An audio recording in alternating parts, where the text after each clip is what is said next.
안녕하세요. 매매 잘 하셨나요? 오늘 시장은 한마디로 말하면 양치기 소년 트럼프라고 할 수 있을 것 같은데요. 어제까지만 해도 이란을 초토화시킬 것처럼 협박을 하더니 갑자기 폭격을 보류한다는 깜짝 발언에 또 세계 증시가 발목이 잡히면서 널뛰기를 했죠.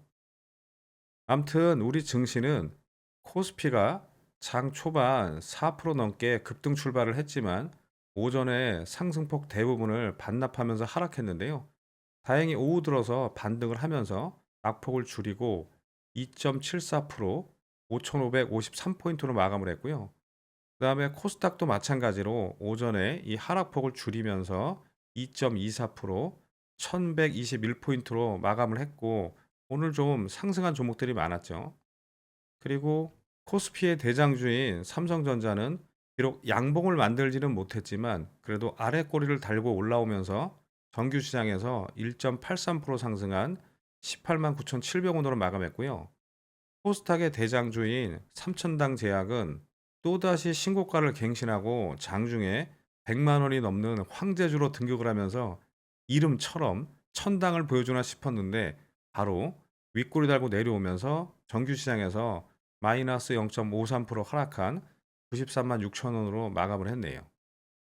그리고 오늘 수급 상황도 보시면 코스피는 외국인이 2조 원 가까이 매도를 하면서 지수 하락을 이끌었는데요. 다행히 기관이 어제와 달리 오늘 매수로 돌아서면서 개인과 함께 지수 방어에 힘을 실었죠. 그리고 코스닥은 외국인과 기관이 동반 매수를 했고 개인만 1587억 매도를 했네요. 시총 상위 종목들도 보시면 코스피는 어제와 반대로 대부분의 종목들이 빨간불을 켜면서 상승 마감했고 두산 에너빌리티와 기아만 하락 마감했고요.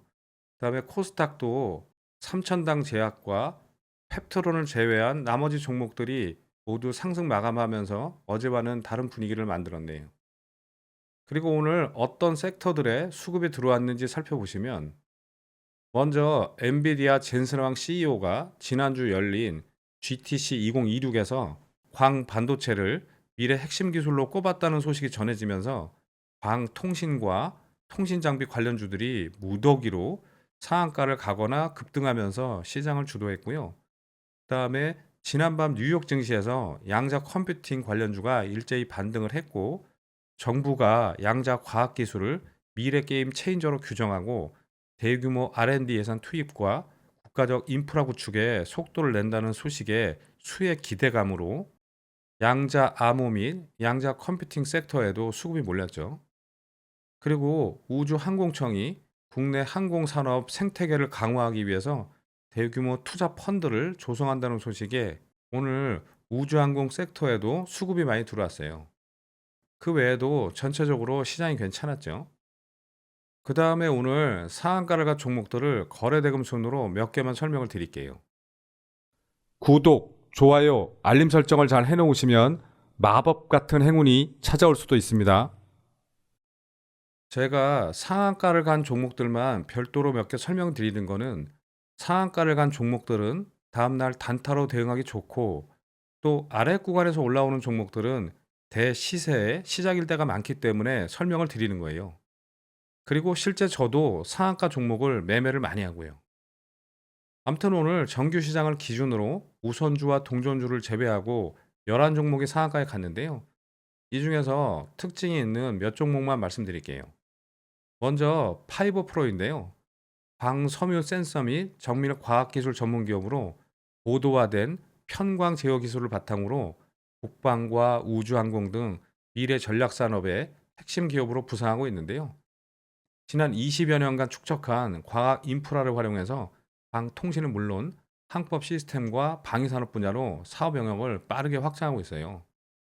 이번 중동 전쟁에서 주목받은 천궁2와 한국형 발사체 누리호에 적용되는 항법 장치를 공급하는 기업으로도 알려져 있죠.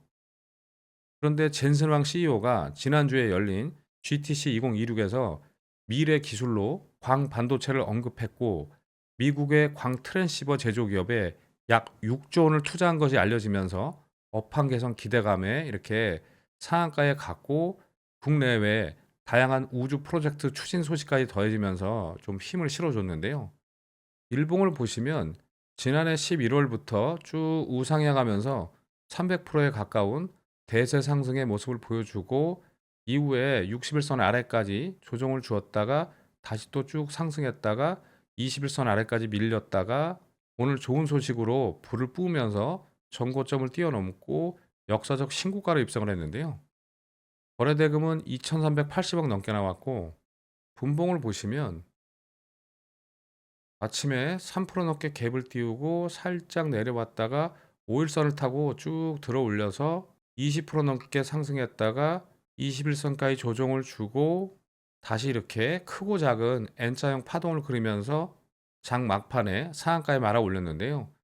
굉장히 오랜만에 상한가에 갔고 역사적 신고가에 들어갔고 방통신, 우주, 항공, 방산 등 여러 테마에 걸려 있는 만큼 앞으로 어떻게 움직일지 매수할 자리가 나오는지 지켜보시기 바라고요. 그다음에 관련 종목을 하나 더 말씀드리면 QSI인데요. 반도체 레이저, 광반도체 제품을 제조하는 양자 레이저 소자 전문 기업이고요. 2006년에 코스닥에 상장하면서 레이저 다이오드 국산화의 선두주자로 주목을 받았는데요. 이 레이저 다이오드 기술은 마이크로 LED 제조 공정의 필수인데 이 회사는 독보적인 원천 기술로 반세기 넘게 일본 대기업들이 장악했던 시장에서 맞춤형 토탈 솔루션으로 K 레이저의 새 역사를 쓰고 있다고 하네요.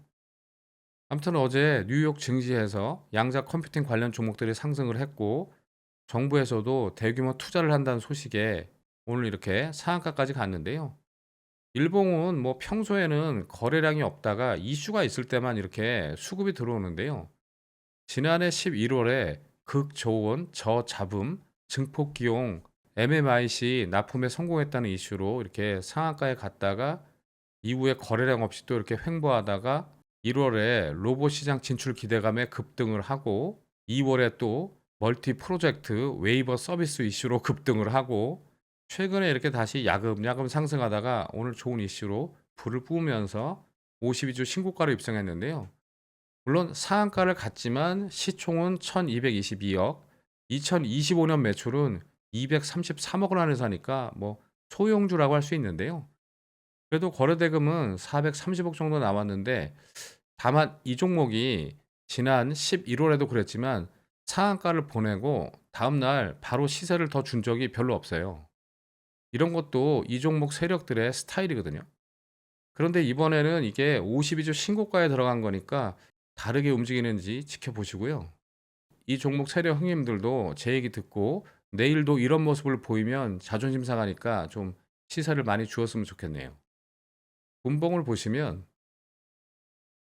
아침에 살짝 갭상승으로 시작해서 이렇게 꿈틀꿈틀 상승 하락을 반복하다가 11시 50분에 갑자기 이렇게 양봉 4개로 상한가에 말아 올리고 이후에 굳게 잠궜는데요.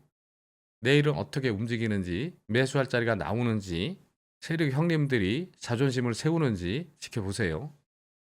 그 다음은 셀바스 AI인데요. 2009년에 코스닥에 상장한 국내 1호 인공지능 전문 기업이고 인공지능 기반 음성 인식 기술력을 보유하고 있어요. 그래서 글로벌 음성 인식 기업들과의 협업을 기반으로 차량용 음성 인식 미들웨어 기술을 고도화하면서 모빌리티 AI 사업 확대에 나선다는 소식에 오늘 이렇게 상한가까지 갔는데요. 이 회사는 아마존 알렉사, 바이두, 세렌스, 사운드 하운드 등 글로벌 음성인식 엔진 기업들과 협업해서 차량용 음성인식 미들웨어를 꾸준히 구축해 왔어요. 일봉을 보시면 뭐 그동안 거래량 없이 이렇게 등락을 거듭하다가 지난 4일에 52주 신저가인 9,330원까지 내려왔었는데요. 의료 AI 플랫폼 확장과 역대 최대 매출 이슈로 이렇게 잠깐 시세를 주고 어제까지는 이렇게 또 조정을 주더니 오늘 다시 좋은 소식으로 아래 구간에서 고개를 들었죠. 거래대금은 2,300억 넘게 나왔고 오늘 외인과 기관들의 쌍끌이 매수로 올라갔어요. 그리고 분봉을 보시면 아침에 5% 넘게 갭을 띄우고 16% 넘게 올렸다가 거래량 없이 쭉 흘러내려서 이 21선을 기준으로 왔다 갔다 하다가 오후에 쭉 들어올려서 이게 대체거래소에서 지금 상한가에 들어갔는데 아직은 풀리지 않고 있네요. 앞으로 어떻게 움직이는지 매수할 자리가 나오는지 지켜보시고요. 오늘 종목은 여기까지 설명드릴게요.